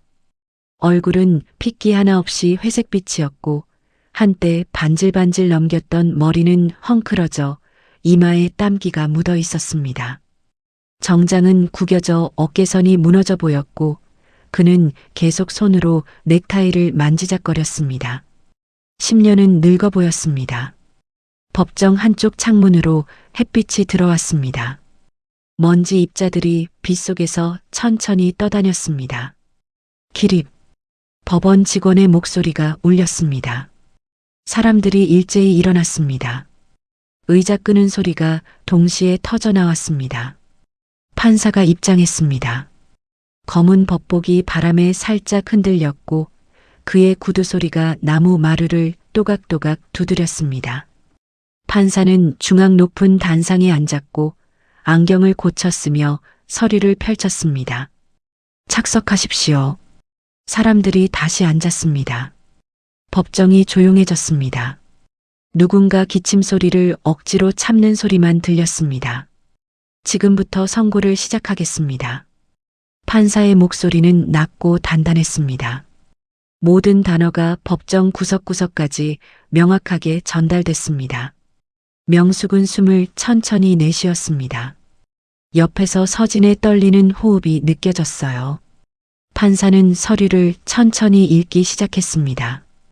피고인 윤재혁은 2022년 3월부터 2025년 2월까지 협력업체로부터 부정한 금품을 수수하였고 그 액수는 총 7억 2천만 원에 달합니다. 윤상무는 고개를 더 깊이 숙였습니다. 그의 어깨가 미세하게 떨리고 있었어요. 또한 피고인은 직원들에게 성희롱 및 폭행을 가하였으며 이로 인해 5명의 피해자가 심리적 고통을 받았습니다. 방청석 뒤쪽에서 한 여성이 조용히 눈물을 닦았습니다. 백화점 직원이었어요. 납품업체 대금을 부당하게 지연시켜 개인 이익을 취한 사실 또한 명백히 인정됩니다. 판사는 잠시 멈췄습니다. 물을 한 모금 마셨어요. 법정은 숨소리조차 조심스러웠습니다. 그리고 판사는 안경 너머로 윤상무를 똑바로 바라봤습니다. 피고인에게 징역 2년, 집행유예 3년을 선고합니다. 쾅! 나무 망치가 단상을 내리쳤습니다. 그 소리가 법정 전체를 울렸습니다. 윤상무는 그대로 주저앉았습니다. 책상에 이마를 박았고 그의 등이 흔들렸습니다. 옆에 있던 변호사가 황급히 그의 팔을 잡아 부축했지만 윤상무는 일어서지 못했습니다. 명숙은 표정 하나 바꾸지 않았습니다. 다만 그녀의 손이 무릎 위에서 천천히 펴졌습니다. 꽉 쥐고 있었던 것을 이제야 놓는 것처럼. 서진은 길게 숨을 내쉬었습니다. 그녀의 눈가가 붉어졌고 작은 눈물 한 방울이 볼을 타고 흘러내렸습니다. 안도의 눈물이었어요. 태연은 눈을 감았습니다. 그의 입술이 미세하게 떨렸습니다. 그리고 아주 작게 거의 들리지 않게 중얼거렸습니다. 끝났다. 법정 밖으로 나왔습니다. 복도는 더 시끄러웠습니다. 기자들이 삼각대와 카메라를 들고 우르르 몰려들었습니다. 플래시가 터지고 마이크가 명숙을 향해 쏟아졌습니다. 정명숙 대표님, 소감 한 말씀 부탁드립니다. 이번 판결에 만족하십니까? 앞으로 계획은 어떻게 되십니까? 명숙은 멈춰섰습니다. 박성우가 옆에서 사람들을 막아섰지만 그녀는 손을 들어 괜찮다는 신호를 보냈습니다. 마이크 앞에 섰습니다. 카메라 렌즈가 그녀를 향했습니다. 플래시가 한 번 더 터졌습니다. 명숙은 천천히 입을 열었습니다. 만족합니다. 정의가 제대로 실현됐다고 생각합니다. 목소리는 차분했지만 단단했습니다. 윤상무에게 하고 싶은 말이 있으십니까? 명숙은 잠시 멈췄습니다. 법정 문 쪽을 힐끗 봤습니다. 윤상무가 변호사에게 부축받으며 나오는 모습이 보였습니다. 반성하시길 바랍니다.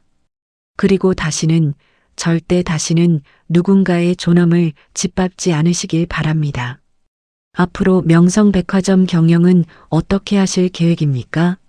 명숙은 미소 지었습니다. 처음으로 편안한 미소였습니다. 그건 조만간 공식 발표하겠습니다. 오늘은 이만. 그녀는 고개를 숙이고 복도를 걸었습니다. 박성호가 길을 터주었고 서진과 태연이 뒤를 따랐습니다. 복도 끝 큰 창문으로 봄 햇살이 쏟아져 들어왔습니다. 먼지가 빗속에서 반짝였고 저 멀리 서울 하늘이 맑게 개어 있었습니다. 그날 오후 2시 명성백화점 이사회실에서는 다시 한번 임원들이 모였습니다. 하지만 이번엔 분위기가 완전히 달랐습니다. 회의실 공기부터 달랐습니다. 긴장감이 아니라 묘한 기대감이 감돌았습니다. 창밖으로 보이는 서울 시내는 봄 햇살에 반짝이고 있었고 회의실 안으로 따뜻한 빛이 흘러들었습니다. 테이블 위에는 생수병들이 놓여 있었고 누군가 방금 따른 물에서 김이 모락모락 피어올랐습니다. 문이 열렸습니다. 명숙이 들어왔습니다. 이번엔 초대받은 것이 아니었습니다. 주인으로 들어왔습니다. 그녀의 뒤로 최민재 변호사와 박성호가 함께 들어왔습니다.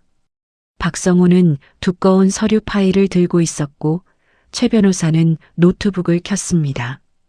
임원들이 일제히 일어섰습니다. 의자 끄는 소리가 동시에 났습니다. 앉으십시오. 명숙은 상석에 앉았습니다. 서 회장 옆자리가 아니라 정면 중앙이었습니다. 그녀는 가방에서 서류 뭉치를 꺼내 테이블 중앙에 놓았습니다. 표지에는 주식 매매 계약서라고 적혀 있었습니다. 여러분, 공식적으로 알려드립니다. 명숙의 목소리가 회의실에 울렸습니다. 명흥투자그룹이 지난 한 달간 추가 매입을 통해 명성백화점 주식 34.7%를 확보했습니다. 임원들 사이로 숨죽이는 소리가 들렸습니다. 이로써 명흥투자그룹은 최대 주주가 되었습니다. 서 회장의 손이 테이블 위에서 굳었습니다. 그의 얼굴에서 핏기가 조금씩 빠져나갔습니다. 한 이사가 목소리를 높였습니다. 정 대표님, 이건 적대적 인수 아닙니까? 적대적이라고요? 명숙은 그를 똑바로 바라봤습니다. 저는 정당하게 시장에서 주식을 매입했습니다. 프리미엄도 지불했고요. 어느 것 하나 불법이 없습니다. 최 변호사가 노트북을 돌려 화면을 보여줬습니다. 모든 거래 내역입니다. 금융감독원 신고도 완료했고 공정거래위원회 승인도 받았습니다. 임원들은 화면을 뚫어져라 쳐다봤지만 할 말이 없었습니다. 서 회장이 천천히 입을 열었습니다. 정 대표님, 그의 목소리는 떨렸습니다. 저는 어떻게 됩니까? 명숙은 회장을 오래 바라봤습니다. 17년 전 이 사람이 그녀에게 고개를 숙이고 돈을 빌리러 왔던 날이 떠올랐습니다. 그때는 젊었습니다. 머리도 까맣고 눈빛도 날카로웠습니다. 하지만 지금은 달랐습니다. 머리는 희끗희끗했고 눈가에는 주름이 깊게 패여 있었습니다. 회장님, 명숙은 조용히 말했습니다. 17년 전 기억하십니까? 회장님이 제게 30억을 빌리러 오셨을 때 기억합니다. 그때 저는 회장님을 믿고 돈을 빌려드렸습니다. 백화점을 살리고 싶다는 회장님의 진심을 봤으니까요. 명숙은 서류를 한 장 넘겼습니다. 그런데 이 백화점이 어떻게 됐습니까? 윤상무 같은 사람이 직원들을 괴롭히고 비리를 저지르고 회장님은 그걸 모른 척 하셨죠. 변명의 여지가 없습니다. 서 회장은 고개를 숙였습니다. 명숙은 한숨을 쉬었습니다. 회장님은 그대로 계십니다. 서 회장이 고개를 들었습니다. 믿을 수 없다는 표정이었습니다. 다만 명숙의 목소리가 단호해졌습니다. 더 이상 눈 감지 마십시오. 뭔가 잘못되면 즉시 고치십시오. 직원들 목소리에 귀 기울이십시오. 그게 회장의 책임입니다. 감사합니다. 명심하겠습니다. 명숙은 다음 서류를 펼쳤습니다. 그리고 앞으로 이 백화점에는 새로운 제도들이 도입될 것입니다. 박성우가 프로젝터를 켰습니다. 화면에 파워포인트가 떠올랐습니다. 첫째, 내부 고발자 보호 제도. 비리를 신고한 직원은 어떤 불이익도 받지 않습니다. 화면이 넘어갔습니다. 둘째, 직원 인권 보호 규정. 상사의 폭언, 폭행, 성희롱은 즉시 징계 사유가 됩니다. 또 넘어갔습니다. 셋째, 투명한 거래 시스템. 모든 협력업체 계약은 공개 입찰로 진행하고 거래 내역은 분기마다 감사받습니다. 한 이사가 손을 들었습니다.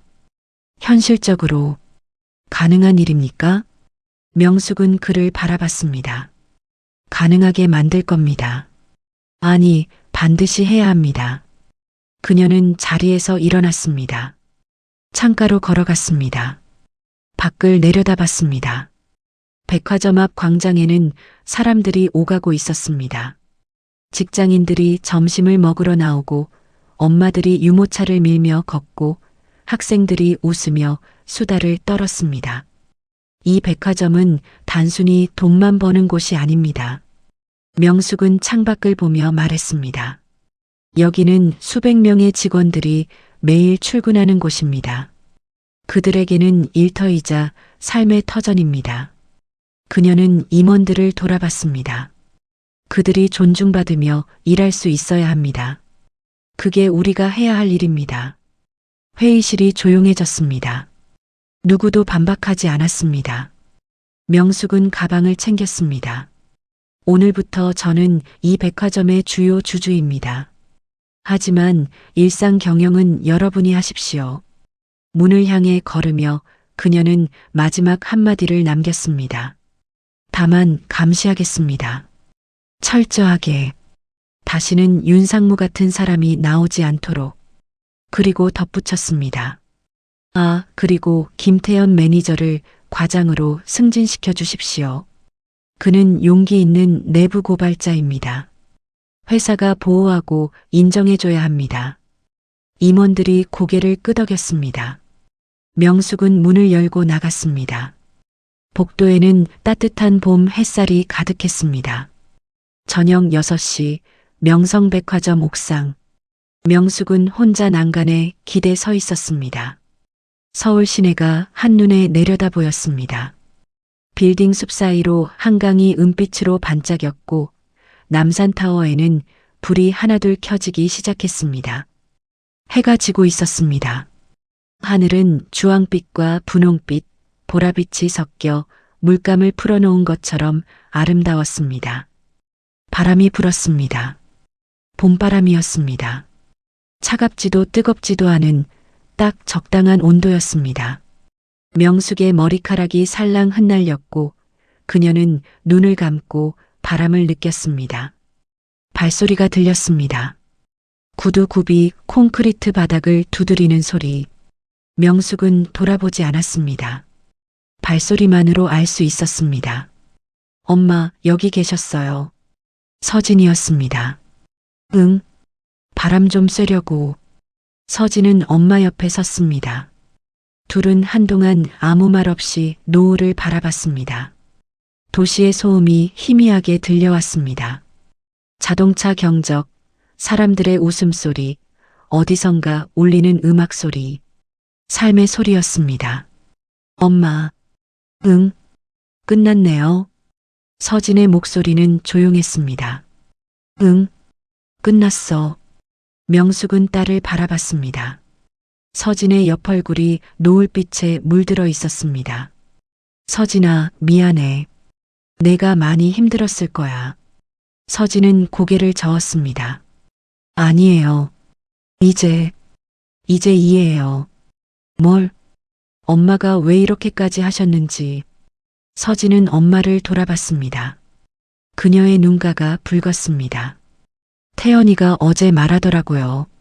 그동안 엄마가 우리를 위해 얼마나 싸우셨는지 몰랐다고. 이제야 알겠다고. 명숙의 눈가가 뜨거워졌습니다. 엄마도 완벽하진 않아. 실수도 많이 했고 너희한테 상처도 많이 줬어. 알아요. 서진이 엄마의 손을 잡았습니다. 따뜻했습니다. 하지만 엄마는 우릴 지키려고 하신 거잖아요. 그걸로 충분해요. 정말로. 명숙은 딸을 안았습니다. 서진도 엄마를 꽉 안았습니다. 두 사람은 한참을 그렇게 서 있었습니다. 바람이 계속 불었고 하늘은 점점 어두워졌습니다. 별 하나가 하늘에 떠올랐습니다. 엄마 사랑해요. 서진이 중얼거렸습니다. 나도 서진아. 엄마도 사랑해. 명숙의 목소리가 떨렸습니다. 그날 밤 명숙의 집. 온 가족이 모였습니다. 거실 테이블에는 치킨과 피자, 떡볶이가 놓여 있었습니다. 평소에는 잘 시켜 먹지 않는 음식들이었지만 오늘은 특별한 날이었습니다. 서진이 접시를 나눠주고 태연이 음료수를 따랐습니다. 5살 손주 준이는 소파에서 방방 뛰며 소리쳤습니다. 할매가 영웅이래요. 영웅? 누가 그래? 명숙이 웃으며 물었습니다. 유치원 선생님이요. TV에서 할매 봤대요. 막 이렇게 나왔대요. 준이가 카메라 찍는 신용을 했습니다. 영웅은 무슨, 할매는 그냥 할매야. 명숙은 준이를 안아 올렸습니다.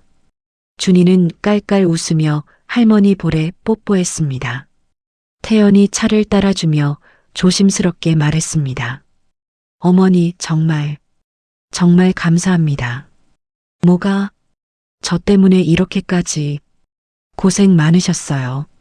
명숙은 차를 한 모금 마셨습니다. 따뜻했습니다. 내 덕분에 이긴 거야. 내가 내부 정보 안 알려줬으면 이길 수 없었어. 하지만 태연아. 명숙은 사위를 똑바로 바라봤습니다. 너 정말 용감했어. 3년 동안 참으면서도 정확하게 기억해뒀잖아. 그게 얼마나 힘든 일인지 엄마는 알아. 태연의 눈가가 붉어졌습니다. 서진이 끼어들었습니다. 엄마, 그런데 진짜 백화점 계속 관리하실 거예요? 아니, 시스템만 만들어 놓고 손 뗄 거야. 정말요? 명숙은 고개를 끄덕였습니다. 응. 엄마도 이제 쉬고 싶어. 손주랑 놀고 너희랑 밥 먹고 그냥 평범한 할머니로 살고 싶어. 명숙은 준이의 머리를 쓰다듬었습니다. 이제 진짜 끝이야. 서진은 눈물을 닦았습니다. 하지만 이번엔 슬픔이 아니라 기쁨의 눈물이었습니다. 준이가 소파에서 뛰어내려 할머니 무릎에 앉았습니다. 할매, 우리 내일 놀이공원 가요. 그래, 가자. 할매가 신발도 사줄게. 멋진 거로. 와, 로봇 신발이요? 불 나오는 거요? 그래, 그거 사줄게. 준이가 환호성을 질렀습니다. 명숙은 그 모습을 보며 웃었습니다. 얼마 만의 웃음인지 모를 정도로 편안한 웃음이었습니다. 한 달 전 손주 신발 사러 백화점에 갔다가 모든 게 시작됐습니다. 사위가 뺨 맞는 걸 받고 분노했고 싸웠습니다. 그리고 이제 다시 손주 신발을 사주러 갈 수 있게 됐습니다. 하지만 이번엔 달랐습니다. 완전히 달랐습니다. 이제는 아무도 그녀의 가족을 함부로 대하지 못할 것입니다. 이제는 당당하게 평화롭게 살 수 있을 것입니다. 가을이 깊어진 어느 날이었습니다. 단풍잎이 거리를 붉게 물들이던 10월 말 명성백화점 로비에는 초대장을 든 사람들이 모여들었습니다. 대한민국 일하기 좋은 기업 시상식이었습니다. 로비에는 국화 향기가 은은하게 퍼졌고 천장의 샹들리에 불빛이 대리석 바닥에 반짝이며 떨어졌습니다. 정장 차림의 사람들이 삼삼오오 모여 축하 인사를 나눴고 한쪽에서는 현악 사중주가 조용히 연주하고 있었습니다. 무대 위에 서 회장이 올라갔습니다. 양복을 새로 맞춘 듯 단정했고 표정은 한결 편안해 보였습니다. 오늘 이 상을 받게 되어 영광입니다. 회장의 목소리가 마이크를 타고 로비에 울렸습니다.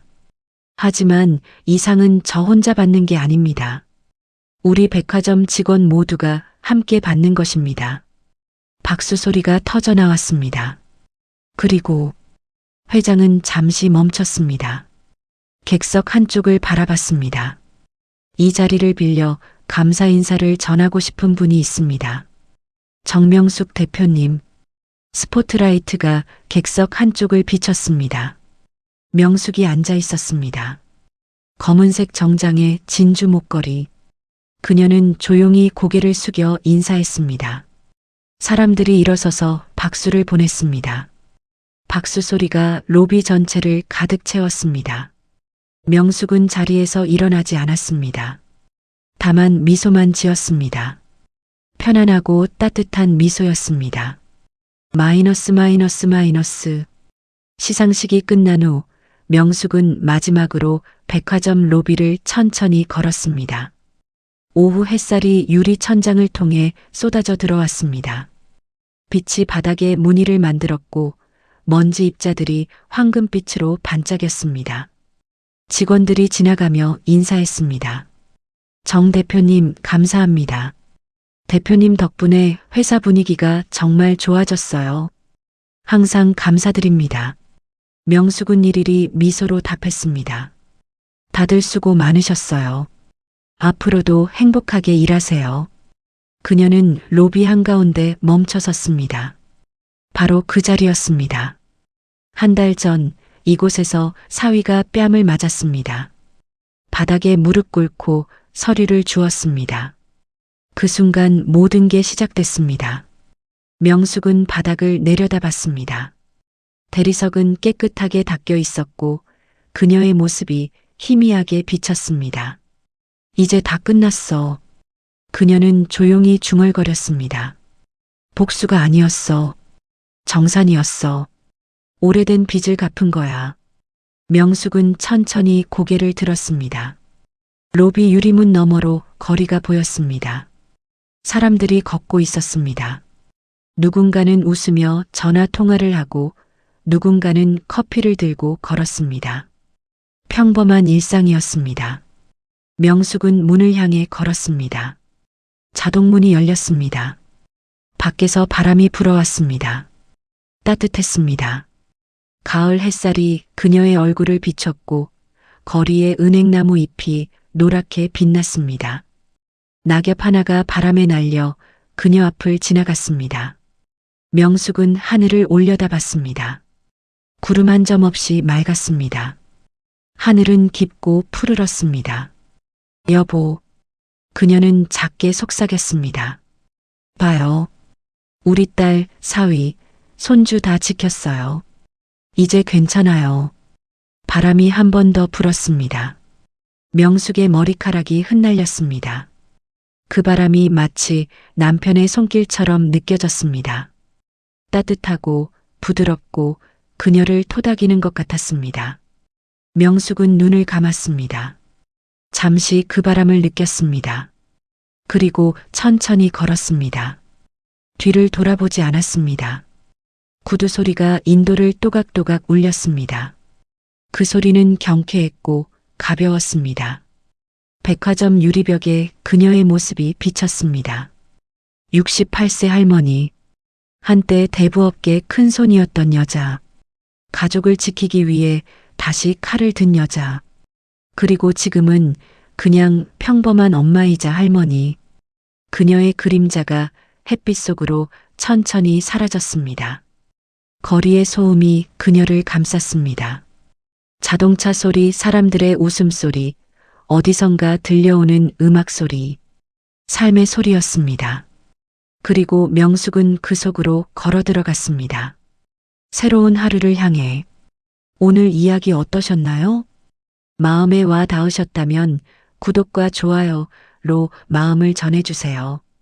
앞으로 더 감동적인 이야기로 보답하겠습니다. 항상 건강하시고 오늘도 행복한 하루 보내세요. 감사합니다.